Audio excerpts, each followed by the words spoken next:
এইমাত্র পাওয়া খবর, সেবা দিয়ে পুলিশের হারানো গৌরব পুনরুদ্ধারের প্রত্যয়। ডিএমপি কমিশনার শেখ মোহাম্মদ সাজ্জাদ আলী জানিয়েছেন, পুলিশ জনগণের সেবার মাধ্যমেই নিজেদের হারানো গৌরব ফিরিয়ে আনতে চায়। শনিবার রাজধানীর রাজারবাগ পুলিশ লাইন্সে বাংলাদেশে অবসরপ্রাপ্ত পুলিশ অফিসার্স কল্যাণ সমিতির অনুষ্ঠানে তিনি বলেন, জুলাই আগস্টের গণ অভ্যুত্থানে পুলিশের ভূমিকা নিয়ে মানুষের মধ্যে ব্যাপক ক্ষোভ তৈরি হয়েছে। আমাদের উচিত এই ট্রমা থেকে বেরিয়ে আসা এবং জনগণের আস্থা পুনরুদ্ধার করা। তিনি আরও বলেন, সেবার মানসিকতা দিয়ে আমরা মানুষের মন জয় করতে পারি। অতীতের ভুল থেকে শিক্ষা নিয়ে ভবিষ্যতে পুলিশের ভাবমূর্তি উজ্জ্বল করার জন্য আমরা প্রতিজ্ঞাবদ্ধ।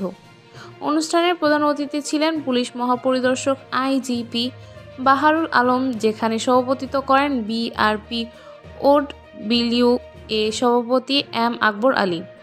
ডিএমপি কমিশনার জানান, পুলিশে অবসরপ্রাপ্ত এবং কর্মরত সদস্যদের মধ্যে ঐক্য বজায় রেখে সমাজে আরও কার্যকর ভূমিকা রাখার প্রয়োজনীয়তা রয়েছে।